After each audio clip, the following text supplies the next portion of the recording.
Welcome.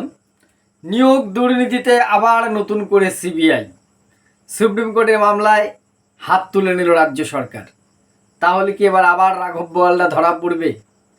হ্যাঁ, সেই শিক্ষক নিয়োগ দুর্নীতি কোন মামলায়, সেই বিষয়টায় আসছি আজকের এই ভিডিওটায়। কারণ অনেকগুলো ইঙ্গিত রয়েছে এখানে আমাদের ভবিষ্যতের বিভিন্ন মামলার কিন্তু প্রভাব, বারবার যেটা বলেছি, রাজ্য সরকারের দৃষ্টিভঙ্গির ওপর অনেক কিছু নির্ভর করবে। আর একটা বিষয় যেটা একাডেমিক নম্বরের নিয়ে আমাদের মাননীয় মুখ্যমন্ত্রী বলেছেন যে একাডেমিক নম্বর 30 রাখার কথা একটা জায়গায় তিনি বলেছেন, যদিও সেটা এখনও নিয়ম আকারে আসেনি। এটা নিয়ে আপনাদের বিভিন্ন মতামত অলরেডি কিন্তু বিভিন্ন জায়গায় ডেপুটেশন দাবিপত্র জমা পড়ছে যে একাডেমিক নম্বরকে বাদ দিয়েই নিয়োগ হোক মেধার ভিত্তিতে। এই বিষয় নিয়েও আপনাদের মতামত চাইব এবং কি করণীয় আমরা যারা আছি সেটাকে নিয়ে রাজ্য সরকারের দৃষ্টি আকর্ষণ করবার জন্য কোন পথটা এখন ঠিক হবে বলে অন্তত আমার মতামত জানাবো, আপনাদের মতামত আমি নেব। প্রথমেই আসি যে নিয়োগ দুর্নীতি মামলায় আবার কিন্তু আমরা সিবিআইকে দেখতে পাচ্ছি। জিটিএ নিয়োগ দুর্নীতি, 400-র বেশি শিক্ষক নিয়োগ পাহাড়ে, গোর্খা যে টেরিটোরিয়াল অথরিটি আছে পাহাড় দার্জিলিং সেই অঞ্চলটায়, সেখানে আমরা জানি স্কুল সার্ভিস কমিশনের মাধ্যমে নিয়োগ হয় না।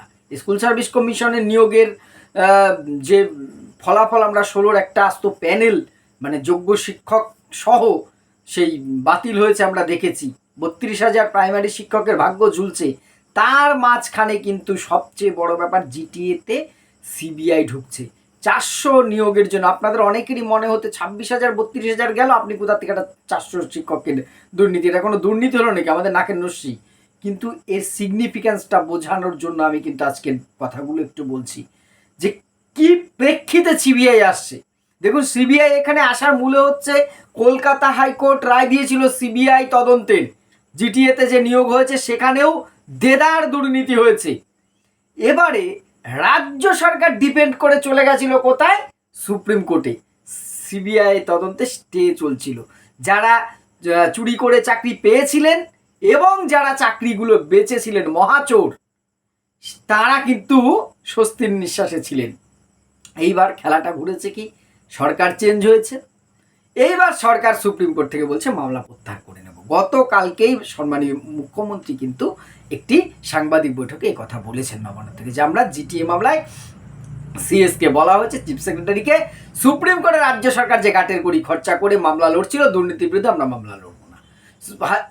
মামলা প্রত্যাহার করা মানে তার লাস্ট যে অর্ডারটা রয়েছে সেইটাই কিন্তু অ্যাক্টিভ হয়ে যাওয়া। অর্থাৎ হাইকোর্ট কি বলেছে? সিবিআই তদন্ত। এইবার সিবিআই তদন্ত হলে নিশ্চয়ই অনেকের নাম তখন আমরা সংবাদ মাধ্যমে দেখেছি, আমি নামগুলো কারোর ব্যক্তিগত বিষয়ে আমি হস্তক্ষেপ করবো না, নামগুলো নিচ্ছি না, আপনারা জানেন কোচি নেতা যুব নেতার নামও অনেক এসছে তার মধ্যে। যাই হোক, এইবার কেন বলছি এটা গুরুত্বপূর্ণ?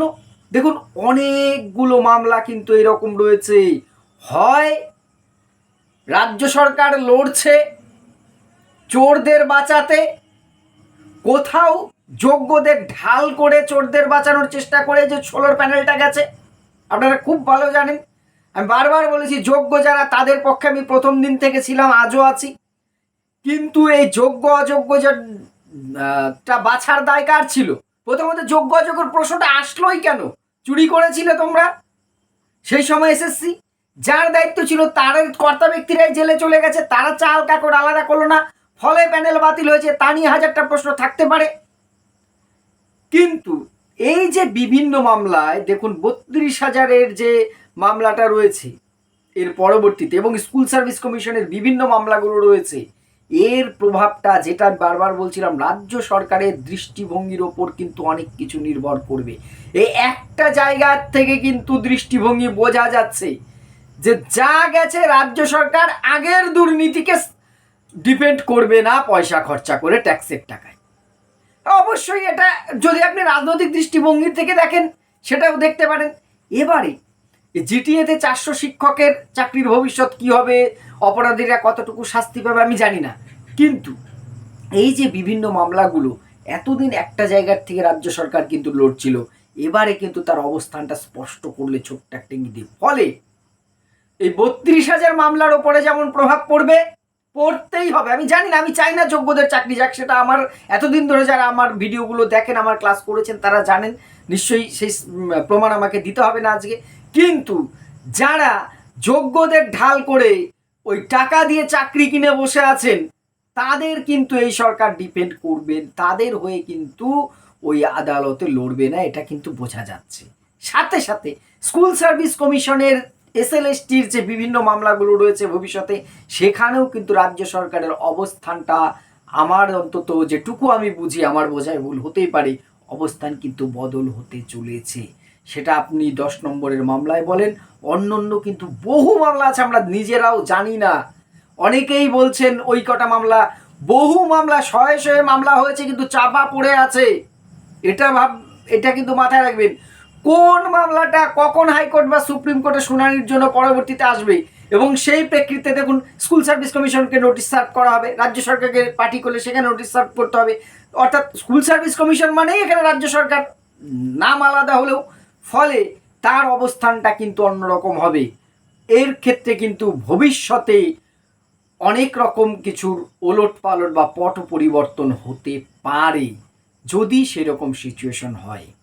এইটা কিন্তু একটা বড় আশঙ্কা বলুন আর আশার, কারোর কাছে এটা আশঙ্কার হতে পারে, কারোর কাছে এটা কিন্তু আশার হতে পারে। আমি কারো পক্ষ নিয়ে এখানে বলতে আসিনি, কিন্তু পরিস্থিতিটা একটু আপনারা নিজেরকে বিচার করুন। আমার কথাগুলো আশা করি উপলব্ধি করবেন বা বুঝবেন আমি কতটা ঠিক বা কতটা ভুল। আপনারা কিন্তু মতামত জানাবেন।